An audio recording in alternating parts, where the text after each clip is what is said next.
Seja a paz do Senhor. Amém. É motivo de muita alegria estar aqui nesta noite. Agradeço a pastora Kelly, seu esposo, essa igreja. Nós estar aqui nessa noite, já sentimos a presença do Senhor. Podem sentar, irmãos. Já por sentir a presença do Senhor através dos louvores. A gente tem que falar no começo. Nós estamos atrasados, mas tenho certeza que a partir da hora que a gente entra na casa do Senhor,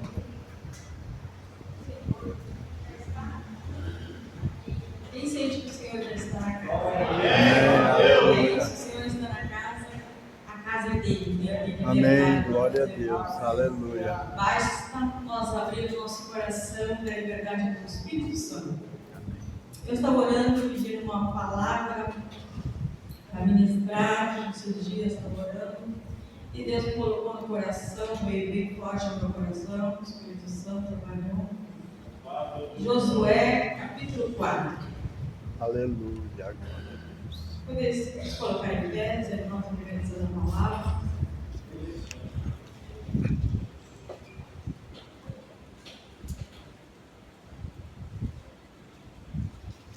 Todos acharam? Fala assim, essa palavra.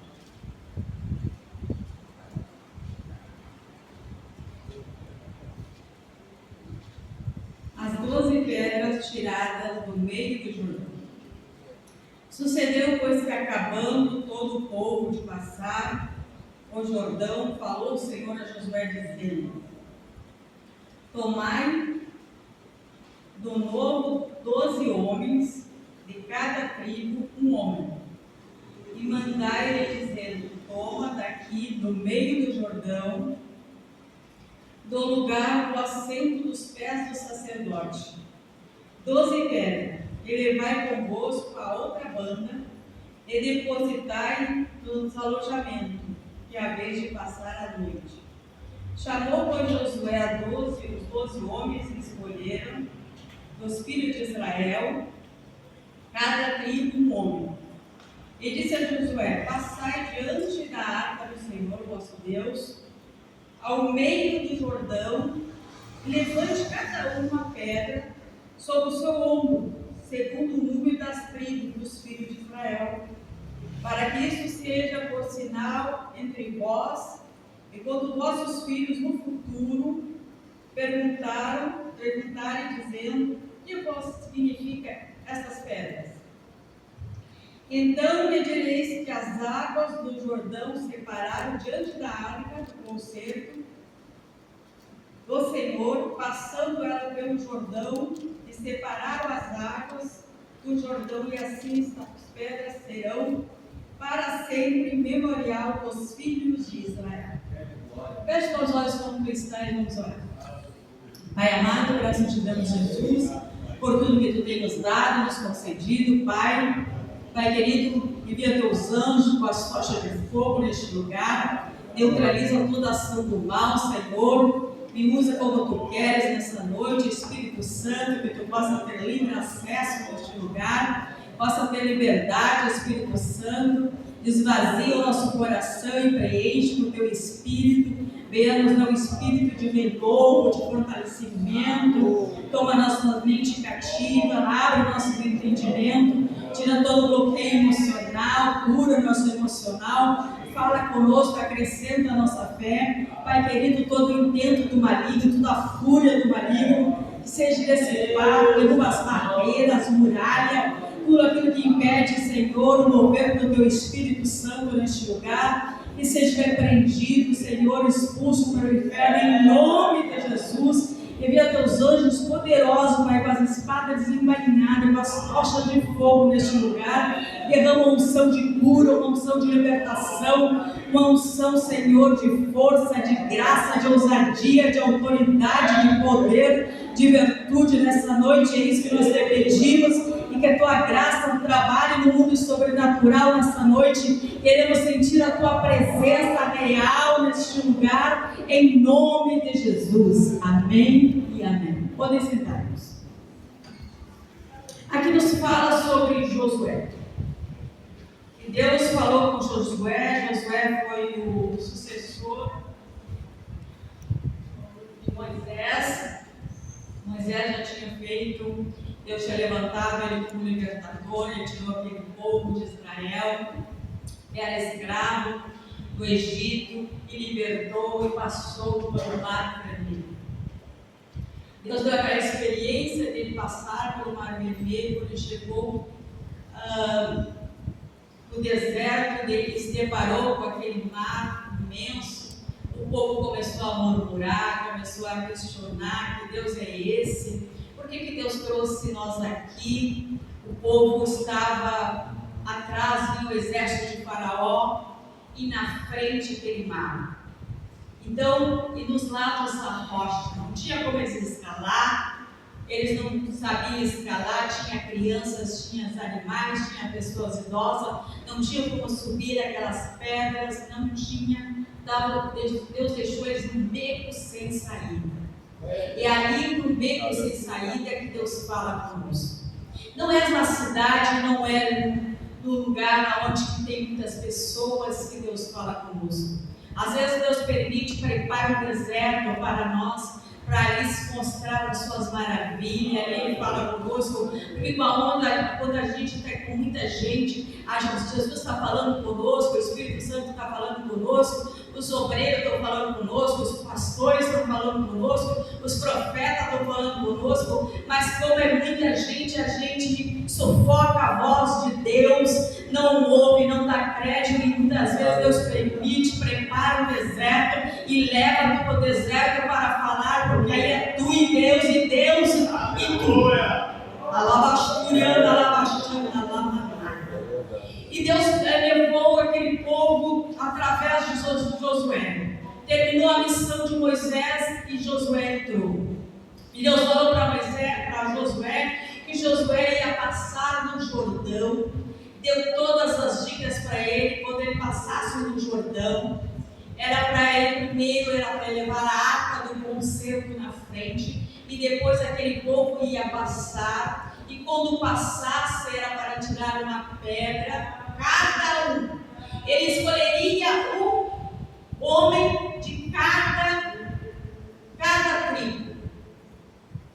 Era a mesma coisa que ele escolheria o pastor Clóvis, aquele pastor ali de 87 anos, o meu esposo. Escolheu vários líderes, porque tinham liderança, eram homens de Deus e mulheres de Deus também. Deus nessa noite está levantando mulheres de Deus para fazer grande obra na obra do Senhor. E o que Deus falou? Josué, tu vai passar o Jordão. Quando nós fomos em Israel, nós vimos Israel, o Jordão não está assim como era antes. O Rio Jordão ele não está assim, não tem tanta, não é tão fundo, não é tão espaçoso, é um riacho. É igual um riacho, mas naquele tempo não. Naquele tempo era a mesma coisa que a Lagoa dos Patos, talvez fosse até maior, porque conforme lá no deserto vai secando, e até que vira um riacho.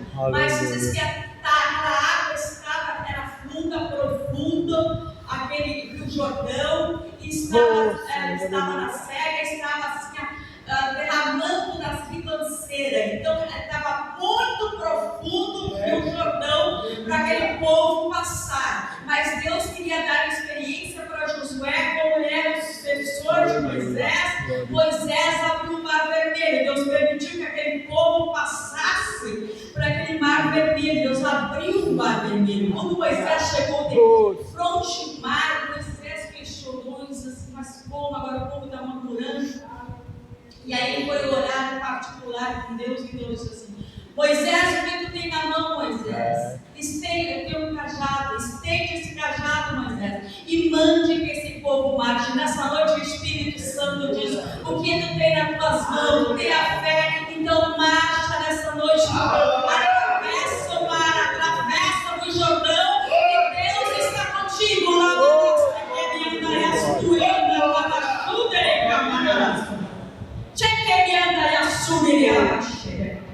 Deus manda dizer para ti: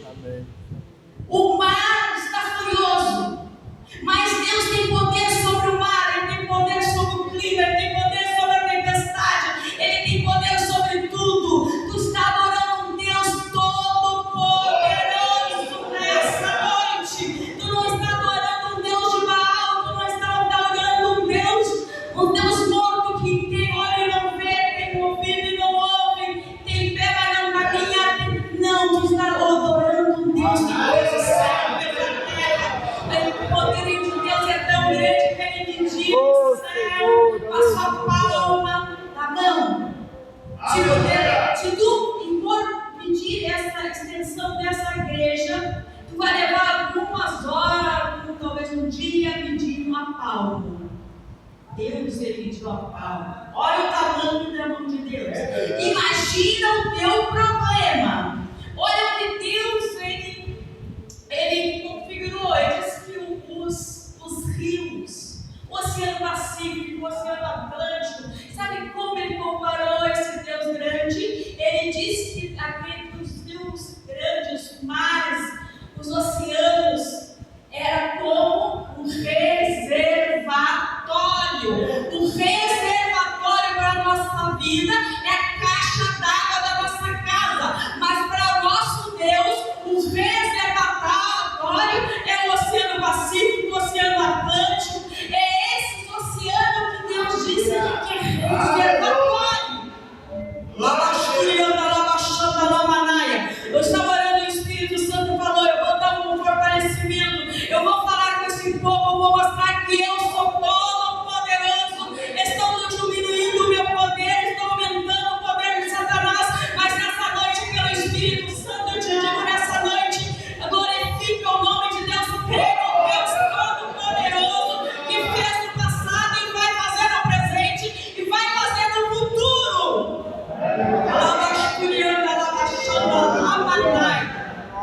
E a ordem de Deus para Josué era que ele povo passasse, entrasse a arca do concerto.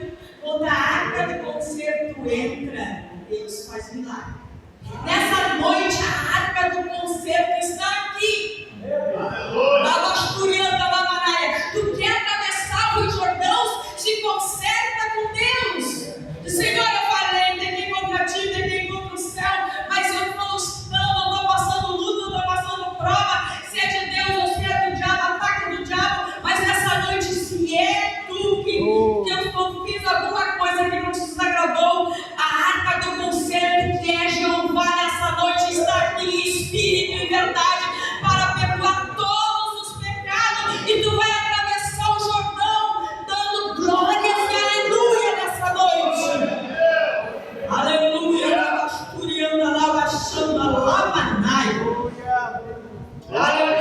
O que Deus falou para Josué?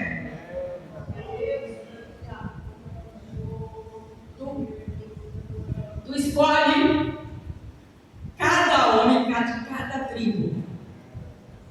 Nessa noite Deus vai escolher.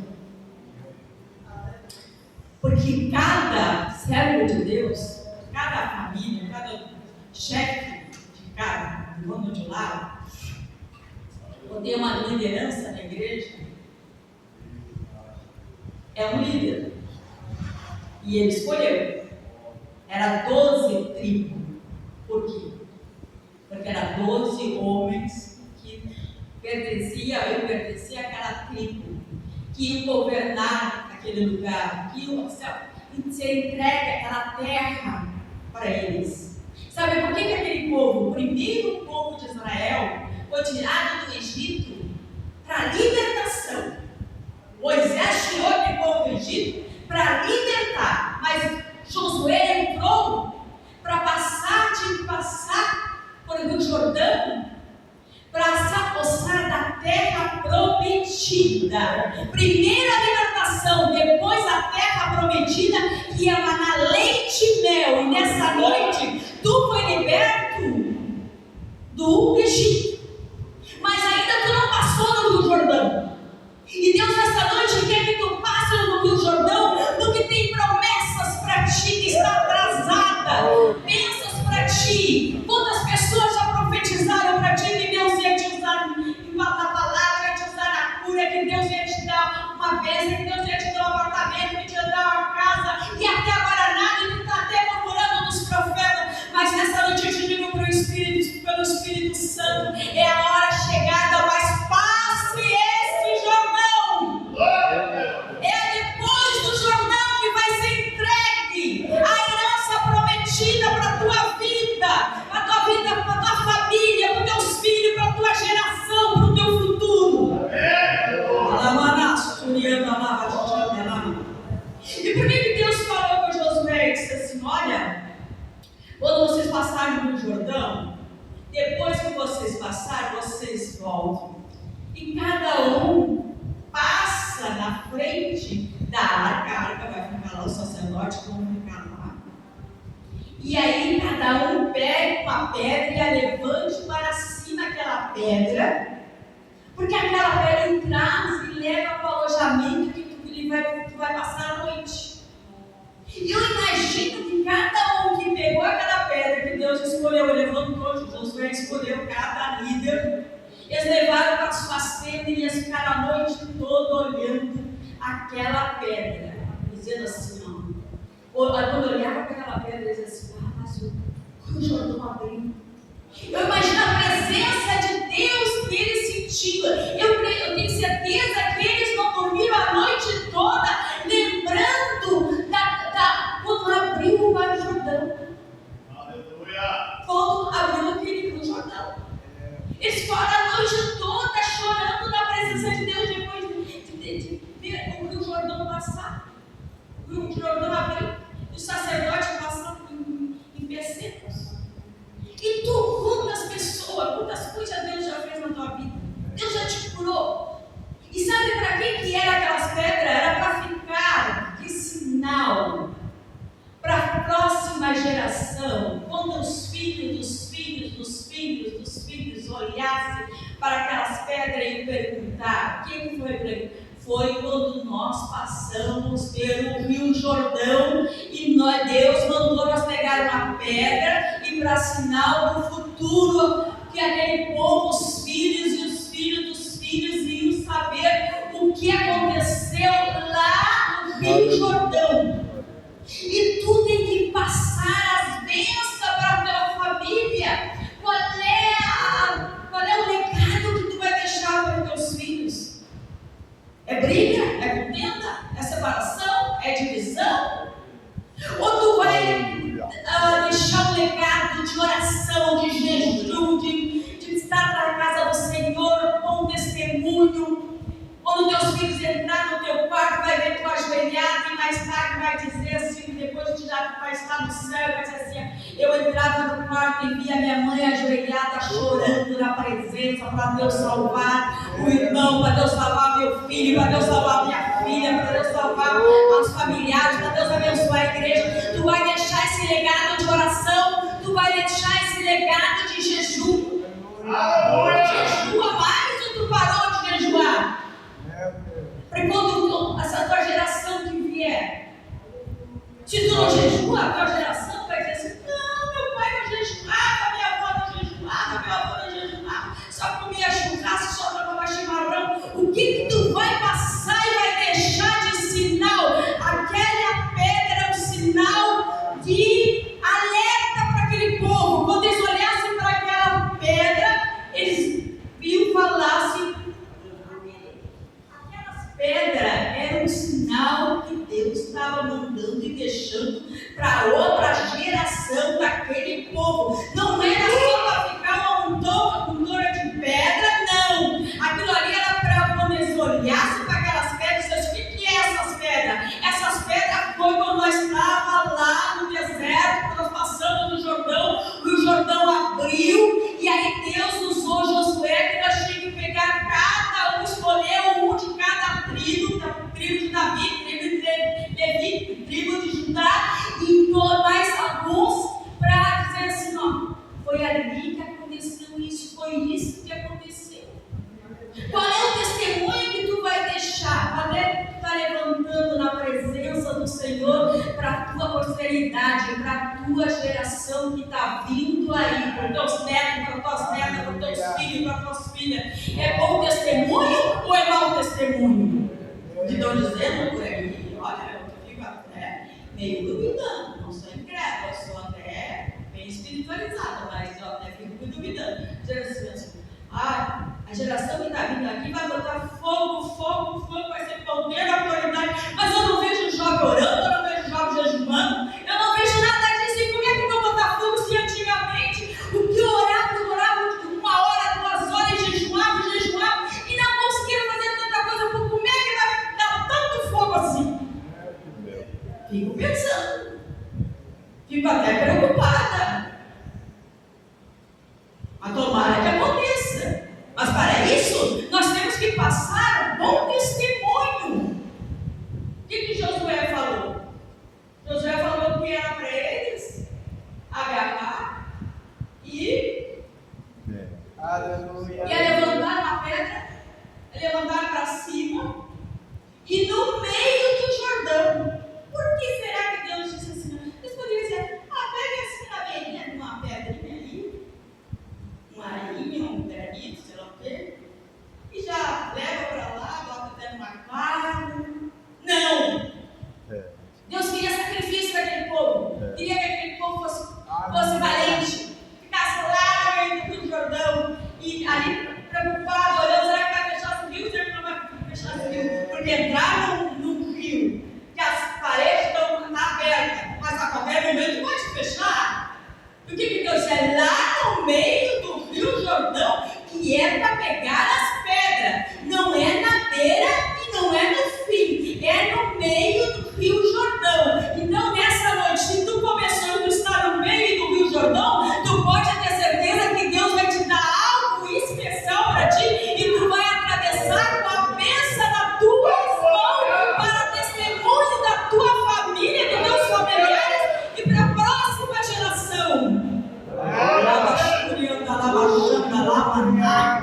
É isso que Deus quer conosco. Deus quer que nós sejamos avivados. Quem está olhando para o irmão nisso? Vai dizer assim, Oh, Deus. Aleluia. Vem para cá com o Abraão. Nós estávamos morando, primeiro, nós somos gaúchos, morava em Guaíba. Eu fiquei sem chegar, sem falar, sem caminhar. E Deus falava comigo de uma hora na minha vida. E meu esposo não gostava de crente. Meu esposo estudou para ser padre. Era católico, apostólico, romano, e dizia que ia morrer católico, apostólico, romano. Tive que fazer calo no joelho para Deus só vai. Ele tinha uns postos de gasolina e quando ele sabia que era crente, ele botava para rua. Crente não entrava, não trabalhava com ele. A curiosidade de crente. Mas Deus, ele fez igual o Paulo. Exato, não gosta de crente, vai ser crente. E quando a primeira vez que ele começou a ir na igreja, ele via os crentes chorando, sabe? E a minha mãe, quando a minha mãe conhecia, está no céu, a minha mãe era uma profeta daquela sapatinha de fogo, né? E chegava e sentia a presença de Deus, glorificava e dava aleluia, e dava uns glória bem forte, daqui a pouquinho estava chorando. E ele olhava, chegava em casa e disse, por que está tão bem fiasqueta? Chora. Aí eu disse assim, isso é a presença do Espírito Santo e precisa chorar. Aí um dia o meu cunhado se converteu e disse assim, moço, Manuel, eu estava orando e Deus falou que vai ser um crente chorando. O dia do testemunho dele, que ele foi testemunhar para se batizar, ele nem conseguia falar, era só choro. O Espírito Santo quebrando o coração da pessoa. E aí eu fiquei doente. E aí ele me levou em tudo que era lugar, me levou no espiritismo, me levou no batuque, me levou em tudo que era lugar, cada vez eu ficava pior. E tudo, me levou nos médicos melhores, médico da Alemanha, tudo que era médico que ele sabia, ele me levou. Tinha condições financeiras, então ele me levava nos médicos, os médicos nada achavam que era espiritual e Deus estava tratando comigo, eu não queria ser cristã, e Deus usava pastores, usava profeta, Deus tem uma obra contigo, e eu dizia, não quero ser crente, não gosto de crente, vou aproveitar minha vida. E quando Deus chama por amor, chama pela dor e chama pelo terror. Eu já vi pelo terror, já era terror mesmo, eu estava terrorizada, eu tinha passado da dor, do amor, da dor, estava no terror. Mas é ali que Deus me encontrou. E aí o meu esposo levou tudo que era médico, tudo que era lugar, não conseguiu. Disse para mim, disse para minha mãe disse assim, a minha mãe era crente. E disse assim, tu já levou em tudo que é lugar, agora eu vou levar na igreja. Não, na igreja não pode. Na igreja não deixa eu levar. Não, eu vou levar. Ela é minha filha e eu vou levar. Ele disse que a minha mãe era gordinha, tinha autoridade, eu fico até com medo dela. Ela é minha filha e eu vou levar. Você já levou em todas essas jabadas e nada aconteceu. Minha mãe era da carne de verdade. E agora eu vou levar ela na igreja. E eu tenho certeza que lá ela vai curar Deus. Aí ele resolveu Oh, me glória. levar. Levou a mãe, botou no carro, chegou lá na igreja, na frente da igreja, veio um irmãozinho, bem humildezinho, meu esposo era meio arrogante, orgulhoso, porque achava que tinha alguma coisa. Mas Deus quer. Deus quer pra nós. Quando nós temos nariz e nada, pode ter certeza, Deus trabalha na vida. Deus te coloca no copo. E aí, quando aquele irmão veio na nossa direção, ele parou o carro bem na frente, o irmão veio, meio humildezinho, sabe, com um sapato até meio feinho, um terno assim meio curto aqui na manga, a calça meio curta, assim, bem esquisitinho, irmão, mas cheio do poder de Deus. Glória a Deus.